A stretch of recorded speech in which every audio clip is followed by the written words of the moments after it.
Hi, hello everyone. Welcome back to my YouTube channel, Residerma.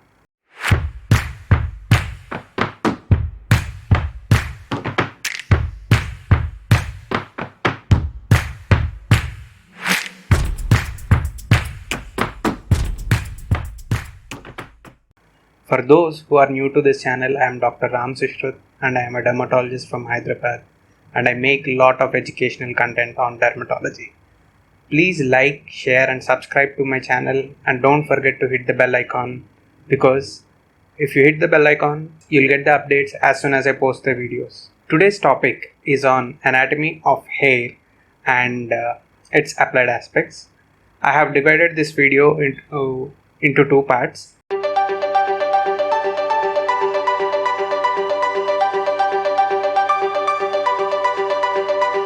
Now let's discuss the applied aspects which are related to what we have discussed till now. Before going into the applied aspects, I want to tell you that I'm not going to discuss any syndromic forms of the diseases here because there are a lot of syndromes which are associated with hair conditions.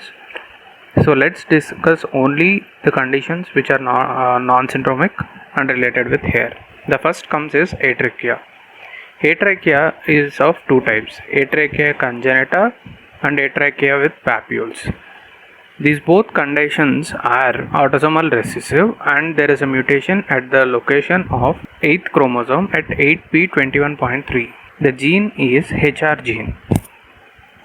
Here, the hair matricial cells undergo premature apoptosis and there is loss of neural adhesions and a disconnection from the overlying epithelial sheet. This leads to hair bulbs and dermal papillae stranded in the dermis, and the messages between the dermal papillae and the stem cells in the bulge are not transmitted so that further hair growth occurs. In these conditions, the children are born initially with hair. After 6 months of birth, the hair is shed and there is no more hair which grows. Other body hair may or may not be present, even though if they are present, they are very sparse. Coming to hypotrichosis. There are almost 11 forms of hypotrichosis. The most commonest ones are generalized hereditary hypotrichosis simplex, which is also called as hypotrichosis type 1.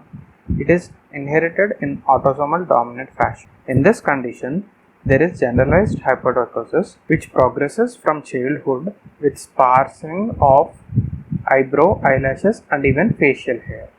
Coming to hypotrichosis simplex of the scalp. It is also inherited in autosomal dominant fashion. The scalp hypotrichosis is localized to scalp and it progresses from the childhood. Coming to localized autosomal recessive hypotrichosis. As the name suggests, it is inherited in autosomal recessive fashion. In this condition, there is generalized hypotrichosis with sparsing of secondary sexual hair. It can be monolithics and other structural hair shaft defects. Follicular hyperkeratosis may be present. Mary-Anna hypotrichosis, it is inherited autosomal dominant fashion. In this condition, there is sparse to normal hair at birth. Slowly, it becomes coarse, weary, twisted, and as the age progresses, it develops into generalized hypotrichosis. The third applied aspect is hypertrichosis. There are 4 variants which are not non-syndromic.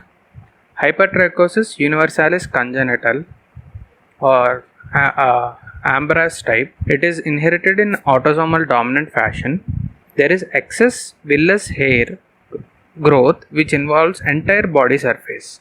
It can be present with facial dysmorphism and skeletal abnormalities. The second variant is hypertrichosis universalis. It is also inherited in autosomal dominant fashion. Here there is excess lanugo hair type of hair growth in a generalized fashion. Coming to the third variant, generalized hypertrichosis terminalis. As the name suggests, there is excess terminal hair growth which involves the face and body. It can be associated with facial dysmorphism and gingival hyperplasia. Coming to the fourth variant, congenital generalized hypertrichosis. It is inherited in X-linked recessive pattern. The cutaneous features are congenital generalized hypertrichosis, which occurs in males, whereas in females, the hypertrichosis is usually patchy. It can be associated with skeletal, dental abnormalities and deafness. Coming to the abnormalities of the hair shaft. These are monolithic woolly hair, pilae torsi, Trichorhexis nodosa, Trichorhexis invaginata, pilae annulatae, kinky hair and spiky hair. Now let's discuss which structures are specifically associated with commonest hair diseases. In alopecia areata, in a histopathology, we see peribulbar lymphocytic infiltrate, which is in a pattern of swarm of bees. Whereas in syphilitic alopecia, there is peribulbar infiltrate, which is mixed, but predominantly it is plasma cell rich. In lichen planopilaris, the lymphocytic infiltrate is peri-infundibular. The peri-infundibular infiltrate causes damage to the stem cells, which leads to cicatricial alopecia. In lupus erythematosus, the full length of the hair follicle is involved. Therefore, there is perifollicular lymphocytic infiltrate. In trichotillomania, we can see melanin casts which are present in the fibrous sheet.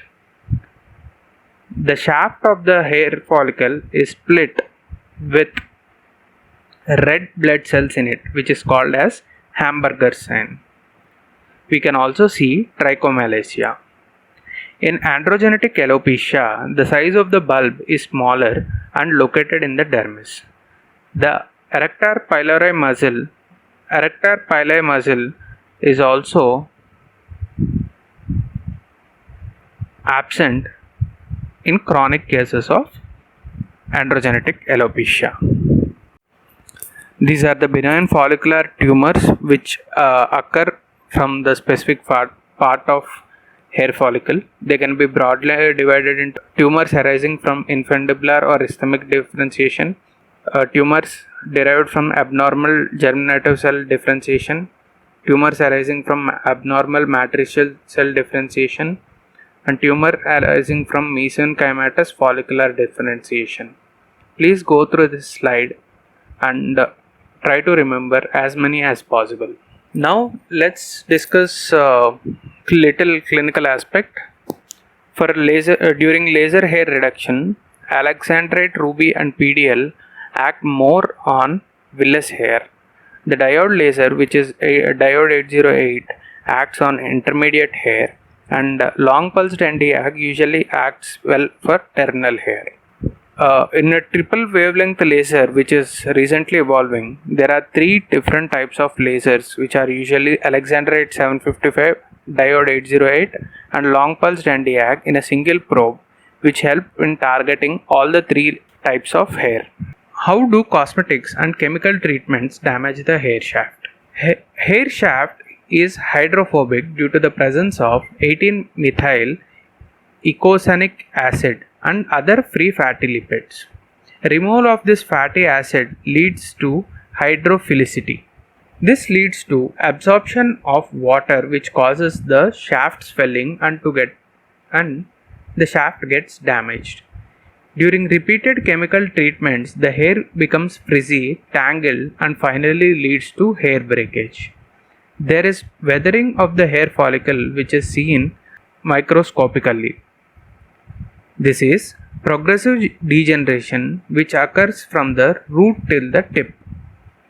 In extreme cases, cuticle is damaged and 18-methyl eicosanoic acid is lost, which leads to exposure of the cortex. If the insult further continues, there is damage to the cortex and finally hair fibers are also damaged and they get fractured. This is how excess cosmetics and chemical treatments damage the hair shaft. Now, applied aspect regarding vasculature of the hair follicle. As I said you, The hair follicles of the anagen are supplied from the deeper plexus. So when we are extracting a strip by FUT method, which is strip method of hair transplant, it is very important that we don't go deep so that we damage deeper plexus, which leads to unnecessary hemorrhage. Now, applied aspect regarding angle of the hair follicle, it is very important to go along the angle in a process of follicular unit extraction. This leads to extraction of a healthy and a safe intact follicle. If you don't maintain the angle, we can cause damage to the hair follicles or follicular units, which is called as transection of the grafts, which directly affects the survival of the graft. Now coming to the applied aspect regarding follicular unit and follicular splaying. During the procedure of follicular unit extraction of hair transplantation, it is important to, if the patient has a good scalp with follicular units containing multiple hairs, it is always advisable to select a punch with a greater diameter so that the follicular units are not transected, and the depth of the follicular FUE punch insertion should be till the level of electile pylori, which would lead to safe extraction of the follicle. If we select a punch whose diameter is less than 0.8, or if we insert the punch in an angle which is not aligning with the angle of the hair follicle exiting, or if we insert the punch too deep, as the follicles in a follicular unit splay at the bottom near the adipose layer, this will lead to the transection of the follicular unit grafts, which directly affects the graft survival. Thank you so much for watching the video. Please like, share and subscribe to my channel. Please don't forget to hit the bell icon. My next video is regarding the hair cycle and its applied aspects. So hitting the bell icon will give you notifications as soon as I post the video.